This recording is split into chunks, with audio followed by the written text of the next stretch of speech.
ఓం శాంతి. సూరజ్భాయిజీ చెప్పిన ఆస్కా పురుషార్థ్. బాబా మనకి దేహానికి అతీతంగా అవ్వమనే సుందర డైరెక్షన్ ఇచ్చారు.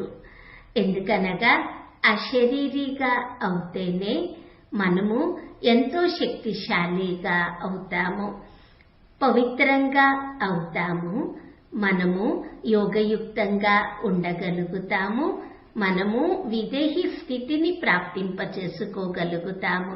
అశరీరి స్థితి, విదేహీ స్థితి, ఆత్మాభిమాని స్థితి లేక దేహీ అభిమాని స్థితి, వీటన్నిటి మధ్య కొద్ది కొద్దిగా తేడా ఉన్నది. అది తెలుసుకోవడము ఎంతో అవసరము.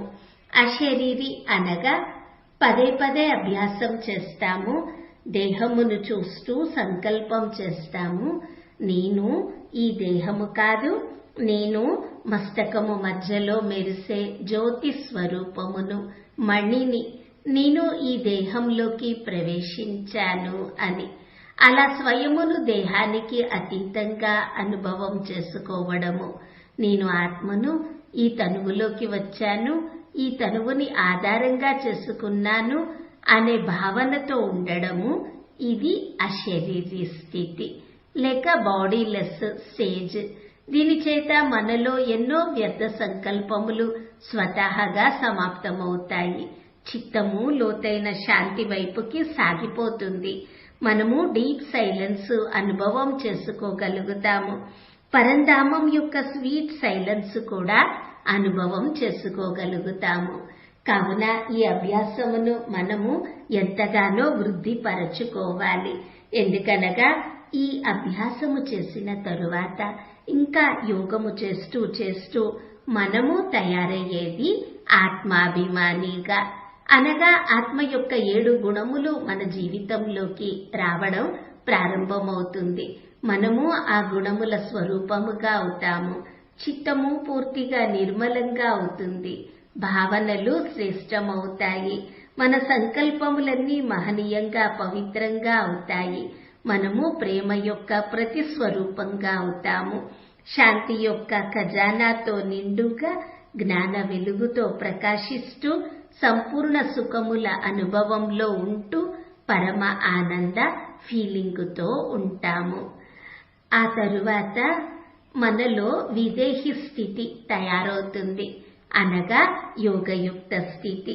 దాని లక్షణములు ఏమనగా మనము అతీతంగా ఉంటాము, అనాసక్తులుగా ఉంటాము, నిర్మోహిగా ఉంటాము, అతీతంగా ప్రియంగా ఉంటాము, నిర్భయులుగా ఉంటాము. మృత్యు భయము సమాప్తమవుతుంది. ఎక్కడ ఏ ఆకర్షణలు ఉండవు. కోరికల నుండి ముక్తులవుతాము. తన ఆనందములోనే ఆనందిస్తూ ఉంటాము. త్యాగము మరియు వైరాగ్యం యొక్క ప్రత్యక్ష స్వరూపంగా, చైతన్య స్వరూపంగా అవుతాము. ఇది దేహీ అభిమాని స్థితి. ఇదే విశ్వ కళ్యాణము చేస్తుంది. మనము స్వాభావికంగా ఆత్మాభిమానిగా ఉంటే, మన దృష్టి కేవలం ఆత్మ వైపుకే వెళ్తే, దైహిక దృష్టి సమాప్తమవుతే, అప్పుడు మనము చైతన్య మెరిసే తేజస్వి నక్షత్రముగా ప్రపంచంలో ఎంతగానో వెలిగిపోతాము.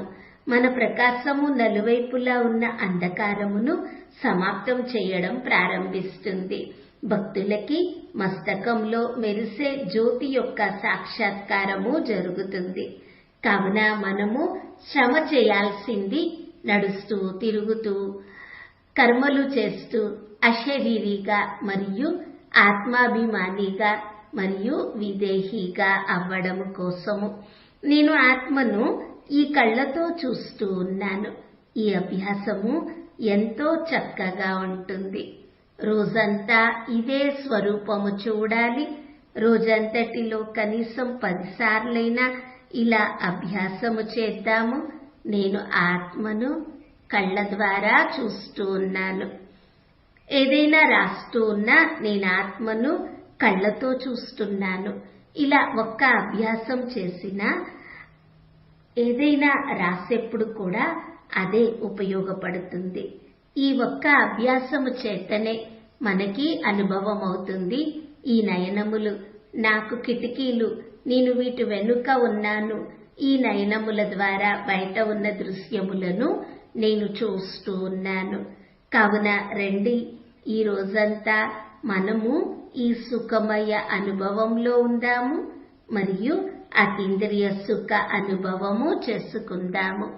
ఎందుకనగా భగవాను వాచ, అతీంద్రియ సుఖము అడగాలి అంటే ఏ పిల్లలైతే ఆత్మాభిమానిగా అయ్యి ఉంటారో వారిని అడగండి అని బాబా చెప్పారు.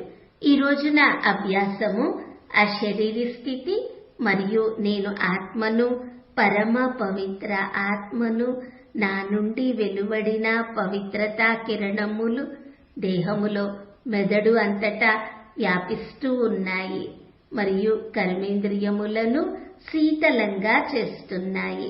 దీనితో పాటుగా ఇతరులని చూసిన మస్తకంలో మెరిసే మణిని చూద్దాము. ఓం శాంతి.